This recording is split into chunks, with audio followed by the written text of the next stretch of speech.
자, 이번 영상은 품사와 문장 성분을 비교해 보기 위해서 만들었어요. 품사와 문장 성분은 서로 다른 독립된 그런 분야예요. 근데 의외로 시험에 나오게 되면은 우리는 이 부분에 대해서 혼란스러워하는 학생들이 많이 있어요. 왜 그럴까요? 이는 문장 내에서 같은 어절이 같은 품사나 문장 성분으로 사용되는 경우가 있기 때문이에요. 그런 상황 과정에서 품사와 문장 성분에 대한 구분이 명확하게 되지 않으면은 이거에 대해서 혼란을 느껴서 둘 개념이 헷갈릴 수가 있어요. 그래서 오늘은 이 품사 문장 성분을 구체적으로 짚어보기보다는 이것의 차이를 아는 방향으로 진행돼 보려고 할게요. 일단 첫 번째로 그 품사를 이해하고요. 두 번째로 문장 성분을 이해하고요. 그 다음에 마지막으로 품사와 문장 성분 한번 비교해보는 시간을 가지도록 할게요.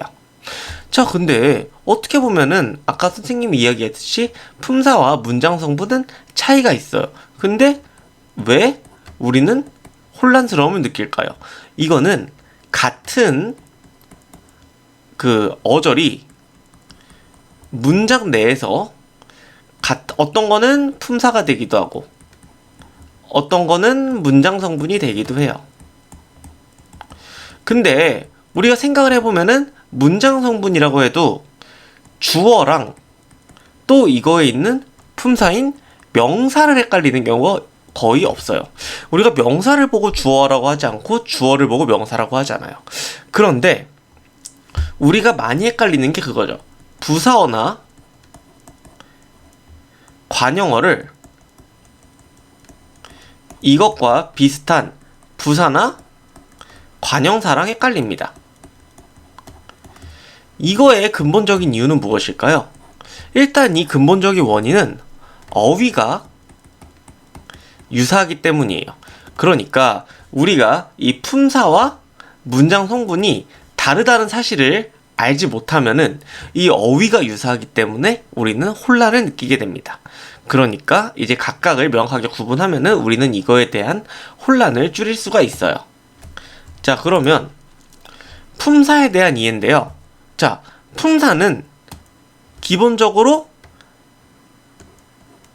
단어 사이에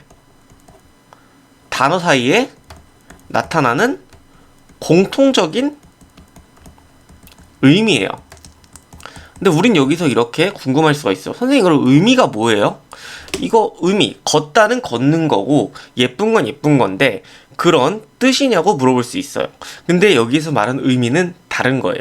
우리가 보통 생각하는 의미는 개별 단어들의 의미예요. 근데 우리가 여기에서 말하는 의미는 개별 단어의 의미가 아니라 그 형식적인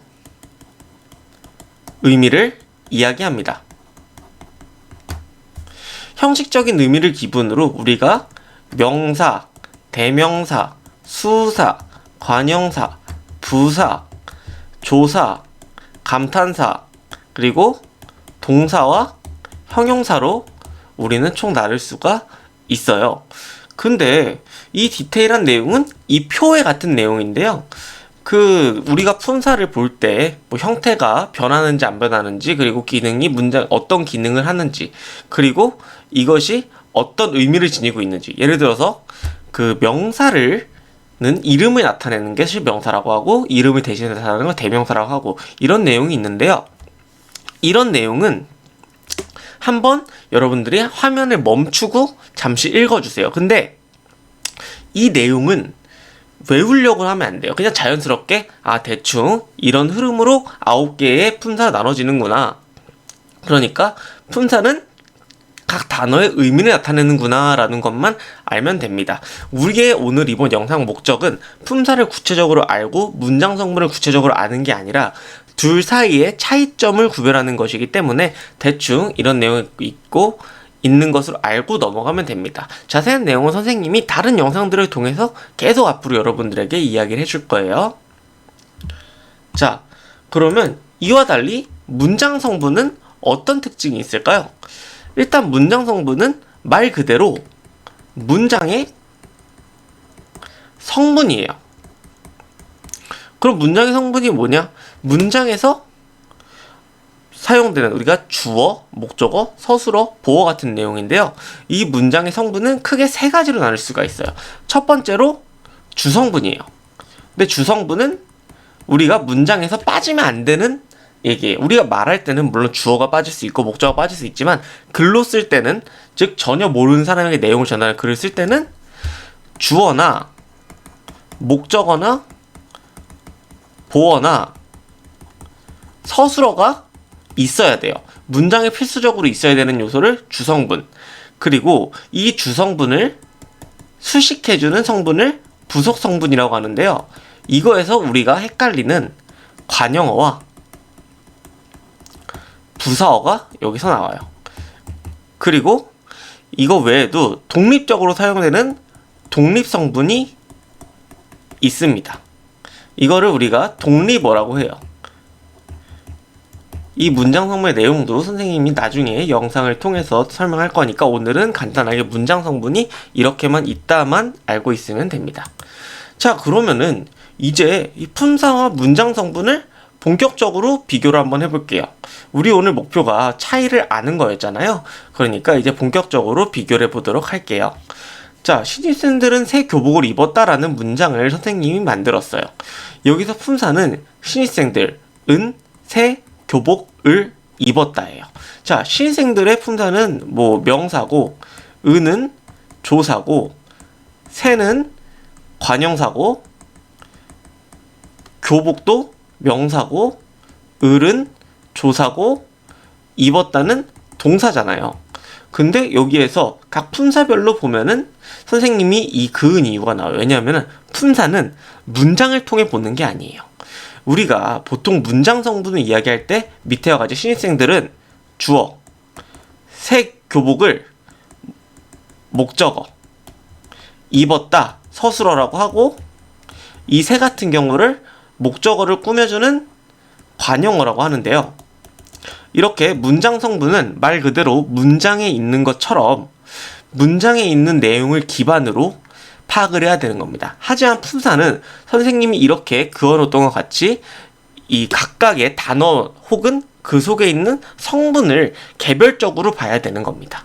그러니까 이 똑같은 새가 있어도 이 새 품사의 경우는 이거를 단어들을 연결하지 않고 독립적으로 보기 때문에 새를 관형사로 내는 건데, 이 밑에의 경우에는 이 새를 고벽을과 연결이 되는, 즉 목적어를 꾸며주는 관형어로 보기 때문에 관형어가 되는 겁니다.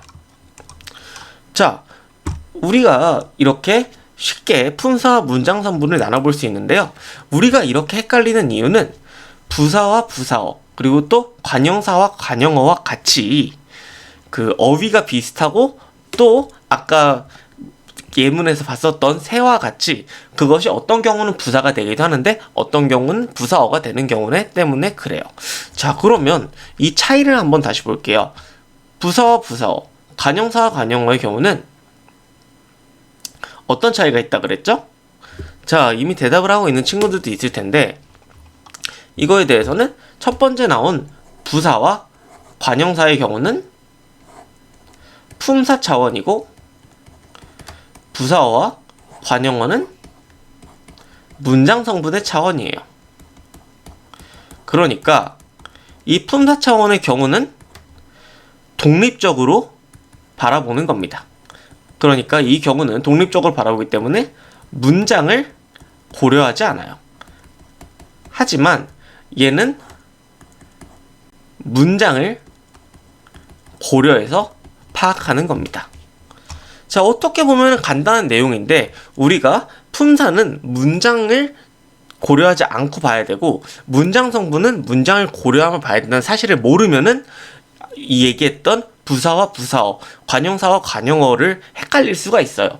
실제로 우리가 알고 있더라도 문제가 나오면은 급한 마음에 틀릴 수가 있어요. 하지만 이거에 대한 품사와 문장 성분의 기본만 알고 이것에 대한 명확한 개념만 설정할 수 있다면 우리는 헷갈리지 않을 겁니다.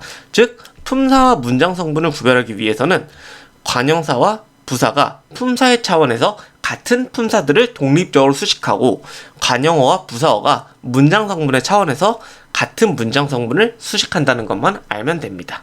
그러면 이번 영상 여기서 마무리하도록 할게요. 감사합니다.